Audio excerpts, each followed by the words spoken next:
দাসীদেরকে তারা ব্যবহার করত, দাসীদেরকে গর্ভবতী করে ফেলত।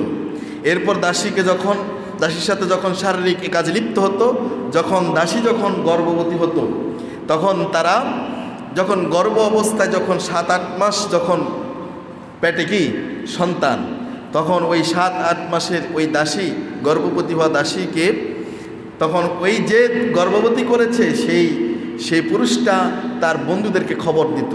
তো বন্ধুরা আসলে বন্ধুরা ঘরে আসলে বন্ধুদের সামনে ওই দাসীকে আনতো, দাসীকে অলঙ্গ করে ফেলতো, অলঙ্গ করে তারপরে ফ্যাটটা কেটে ভিতরে যে বাচ্চা 7-8 মাসের যে বাচ্চা, ওই বাচ্চাটাকে কি করতো, বের করতো। বাচ্চাটাকে বের করে এক পাশে রাখতো, ওই বাচ্চা ছটফট করে এক পাশে পড়ে মারা যেত, আর ওই দাসীটা ওই নারীটা আরেক পাশে ছটফট করতে করতে ছটফটায়া দুনিয়া থেকে বিদায় নিত। আর ওই দিক দিয়ে বন্ধুরা মিলে ও এবং ওর বন্ধুরা মিলে অট্ট হাসিতে মেতে থাকতো। বলি না আউযুবিল্লাহি মিন যালিক। সেই সময় সভ্যতা ছিল না, সেই সময় মানুষের ভিতরে মানবতা ছিল না, মানুষের মধ্যে কোনো রকম আপনার ভালোবাসা ছিল না। এমন এক বর্বরতার যুগ, জাহেলিয়াতের যুগ যখন চলছিল, আল্লাহ পাক তখন গোটা বিশ্ববাসীর জন্য রহমত হিসেবে তিনি তার হাবিবকে, আমাদের প্রিয় নবী বিশ্বনবী মুহাম্মদ রাসূলুল্লাহ সাল্লাল্লাহু আলাইহি সাল্লামকে পৃথিবীতে পাঠিয়েছেন। বলে আলহামদুলিল্লাহ। রাসূল করিম সাল্লাল্লাহু আলাইহি সাল্লাম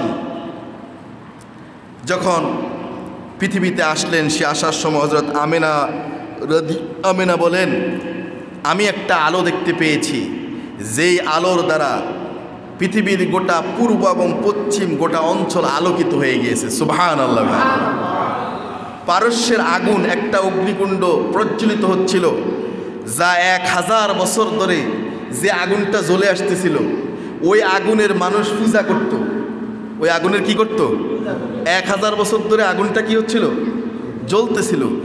রাসূল যখন পৃথিবীতে আসলেন, যে আগুনের লোকেরা পূজা করত 1000 বছর ধরে, এই 1000 বছর ধরে প্রজ্বলিত এই অগ্নিকুণ্ড সাথে সাথেই নিভে গেল। কারণ আল্লাহর রাসূল পৃথিবীতে এসেছেন, রাসূল হক সত্য এসে গেছে, মিথ্যা বাতিল টিকতে পারে।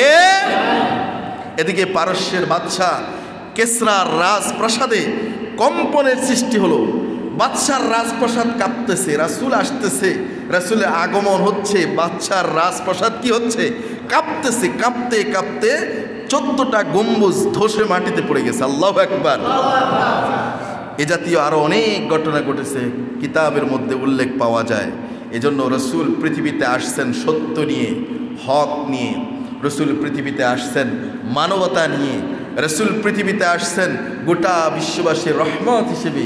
রাসূল পৃথিবীতে আসছেন নারীদের অধিকার নিশ্চিত করবার জন্যে, কন্যা সন্তানের অধিকার, তার মর্যাদা নিশ্চিত করবার জন্যে রাসূল সাল্লাল্লাহু আলাইহি ওয়াসাল্লাম এসেছেন পৃথিবীতে। একটি এরকম অন্যায়, অত্যাচার, বর্বরতা, অন্ধকারচ্ছন্নগুলোকে অন্ধকার কাটিয়ে দিয়ে আলোর আভা নিয়ে এসেছেন, আলোর রেখা প্রকাশ হয়েছে, সোনালী সমাজ রাসূলুল্লাহ সাল্লাল্লাহু আলাইহি ওয়াসাল্লাম উপহার দিয়েছেন। বলে আলহামদুলিল্লাহ। রাসূলুল্লাহ সাল্লাল্লাহু আলাইহি ওয়াসাল্লাম যেই বছরে পৃথিবীতে এসেছিলেন, সেই বছরে একটা ঘটনা ঘটেছিল, আসহাবের ফিলের ঘটনা, হস্তি বাহিনীর একটা ঘটনা ঘটেছে। আপনাদের অনেকের হয়তো জানা থাকতে পারে। সেই সময় একজন বাদশাহ আব্রাহা ছিল, সে দেখলো লোকেরা সব কাবাগরের দিকে যায়, কাবাগরকে সম্মান করে, মর্যাদা করে। সেই বাদশাহ আব্রাহা চিন্তা করলো, কাবা ঘরের মতো করে একটা ঘর বানালো, নকল কাবা বানালো, আর লোকদেরকে আহ্বান করলো, তোমরা সবাই আসো এই ঘরের দিকে। কিন্তু তার কথা কে শোনে? বরং রাত্রির বেলায় কোন আল্লাহর বান্দারা সেখানে একবারে পসরা পায়খানা করে ঘরটা ভরে দিয়েছে। এখন পরের দিন সকালবেলায় যখন বাদশাহ এই অবস্থা দেখেছে, তখন কি খুশি হয়েছে না রাগ করছে? কথা বলেন, খুশি হয়েছে না গোস্সা করছে? গোস্সা করে সিদ্ধান্ত নিয়েছে যে এই ঘর রাখা যাবে না। তার সৈন্যবাহিনীদেরকে অর্ডার করে দিল, যাও। সিদ্ধান্ত না হলো যে কাবাগরকে ভেঙে চুরে চুরমার করে ফেলবে। এরকম একটা দুঃসাহস সিদ্ধান্ত নেওয়া হয়েছে। সৈন্যবাহিনীদেরকে, বাদশার সৈন্যবাহিনী, তাদেরকে প্রাথমিক মহড়ায় মক্কা নগরীতে পাঠানো হলো। তারা এসে মক্কা নগরীতে একটা ত্রাস সৃষ্টি করলো। যার উট পেল, বকরি পেল, ভেড়া পেল, দুম্বা পেল, এগুলো নিয়ে যাচ্ছে। যাওয়ার সময় সেই সময়ে কাবাগরের মোতোয়াল্লি ছিলেন রসুলের দাদা, নাম কি? Abdul Muttalib. মাশাআল্লাহ। আব্দুল মুত্তালিবের কাছে এসে বলতেছে, আব্দুল মুত্তালিব, তোমাদের কাবাঘর আমরা ভাঙতে আসতেছি, এই ব্যাপারে তোমাদের পরিকল্পনা কি? আব্দুল মুত্তালিব বলে, কার ঘর? বলল, তোমাদের ঘর। না, এটা আমাদের ঘর না, এটা কার ঘর? আর আওয়াজ দেবো, এটা কার ঘর? আব্দুল মুত্তালিব বলেন, না, এটা আমাদের ঘর না, এটা আল্লাহর ঘর। ঠিক আছে, যা হোক, তো এই ঘর যে ভাঙতে আসতেছি, তোমরা কি আমাদের সাথে যুদ্ধ করবা নাকি? তোমাদের পরিকল্পনা কি?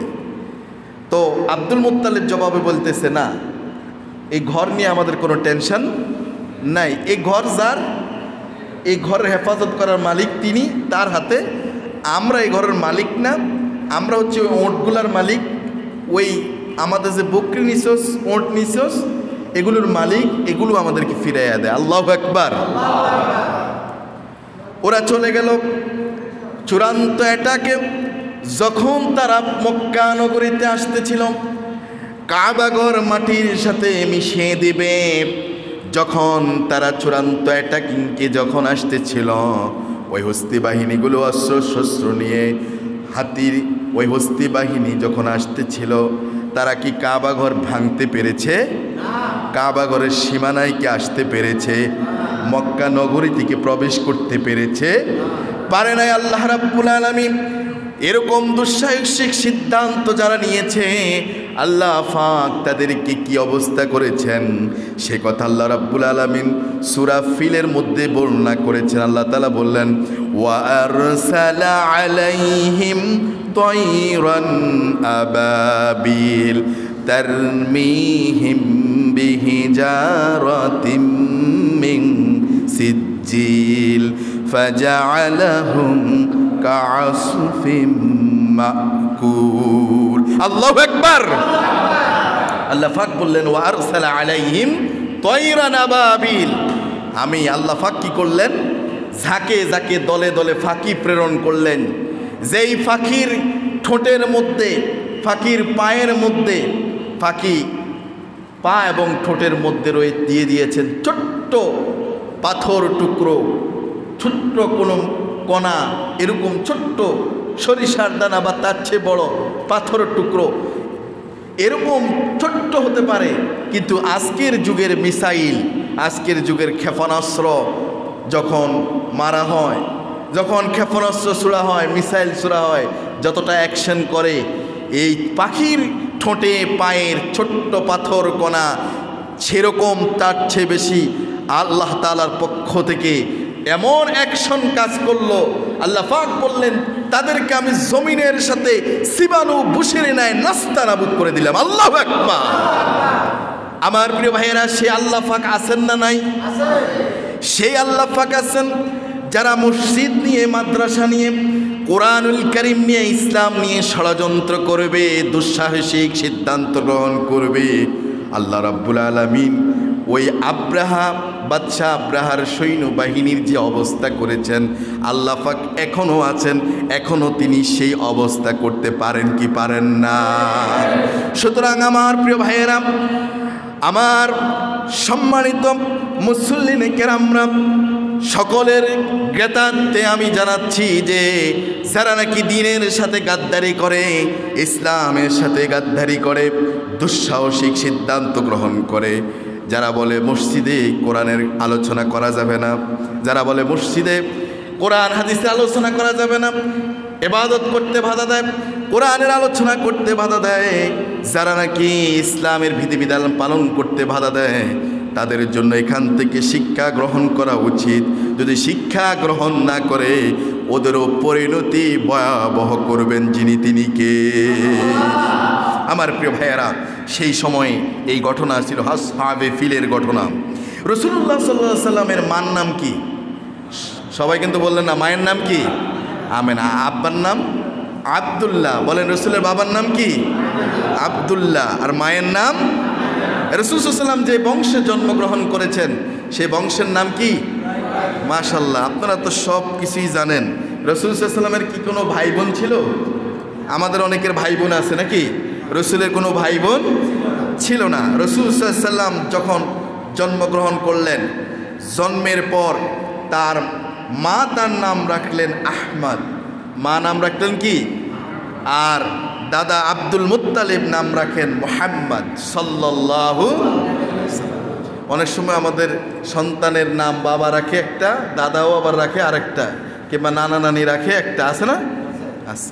তো রাসূলের মা রাখলেন আহমদ, দাদা রাখলেন মুহাম্মদ। কিন্তু রাসূলের আরও অনেক নাম আছে, অনেক গুণবাচক, অনেক রাসূলের প্রশংসিত নাম আছে। আবু মুসা আশআরী রাদিয়াল্লাহু আনহু বলেন, রাসূলুল্লাহ সাল্লাল্লাহু আলাইহি ওয়াসাল্লাম আমাদেরকে তার নামগুলি বলতেন। তিনি প্রায় আমাদেরকে নাম বলতেন। তিনি বলতেন, রাসূল বলতেন, আনা মুহাম্মাদুন ওয়া আহমদ ওয়াল মুকাফফি ওয়াল হাশির ওয়া নাবিয়্যুত তাওবা ওয়া নাবিয়্যুর রাহমা। জোরে বলি সুবহানাল্লাহ। আবু মুসা আশআরী রাদিয়াল্লাহু আনহু বলেন রাসূলুল্লাহ সাল্লাল্লাহু আলাইহি ওয়াসাল্লাম বলতেন, আমার নাম হচ্ছে আনা মুহাম্মদ, আমি মুহাম্মদ, ও আহমদ, আমার আরেক নাম হচ্ছে আহমদ।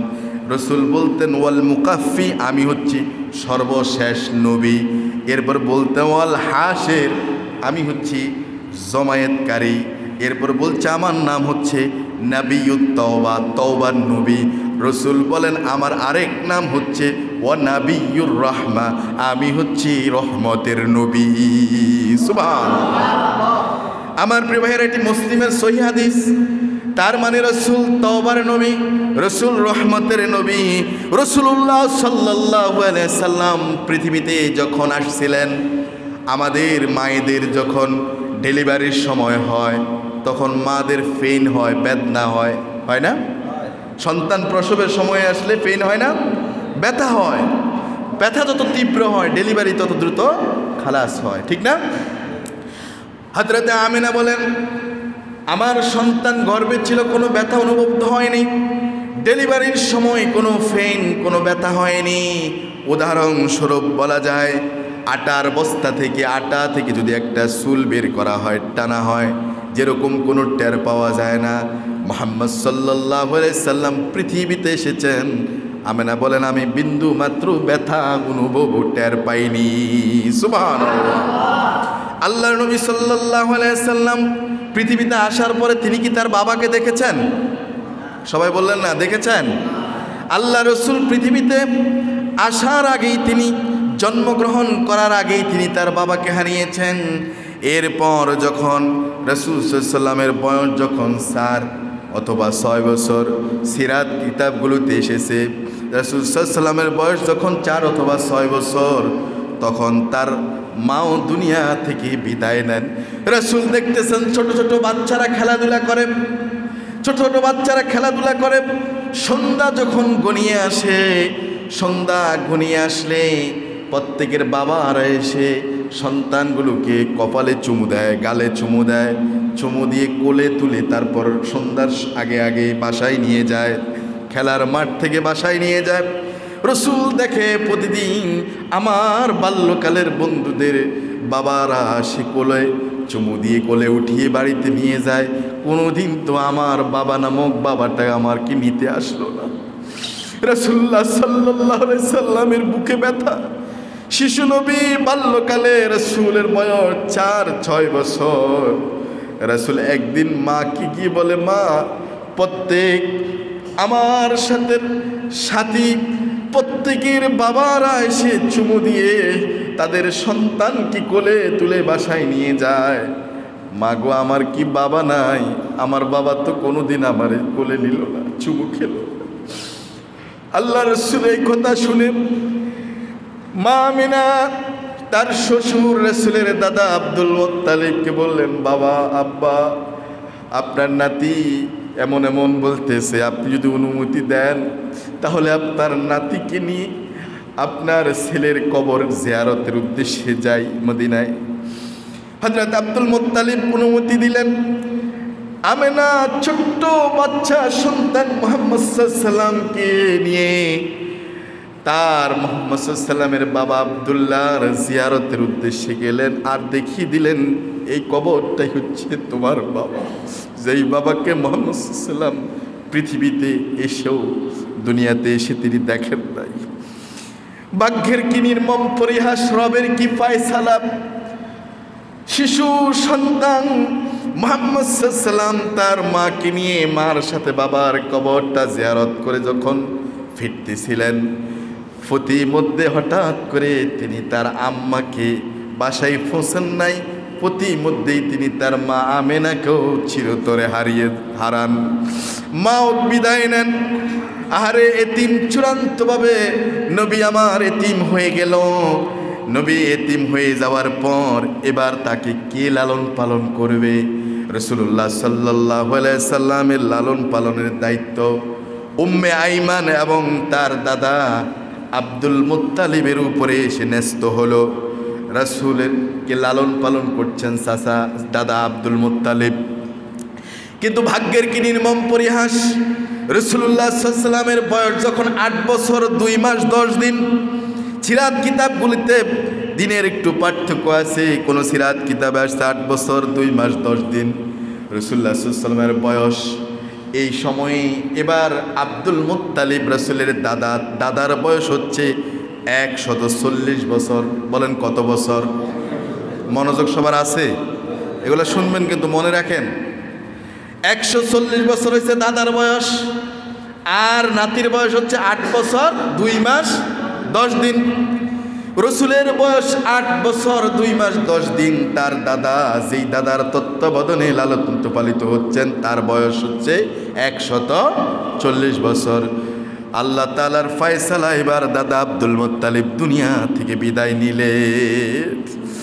রাসূলুল্লাহ সাল্লাল্লাহু আলাইহি সাল্লামকে কে অভিভাবকত্ব, গার্জিয়ানের ভূমিকায় রাসূলকে লালন পালন করবেন, বড় করে তুলবেন? এবার এই দায়িত্ব এসে পড়ল রাসূলের চাচা, তার চাচা আবু তালেবের উপরে ন্যস্ত হলো। রাসূলের চাচা আবু তালেব, নাম কি? আবু তালেব। এবার বলেন, প্রশ্ন করি, আবু তালেব কি ইমানদার ছিল না বেঈমান ছিল?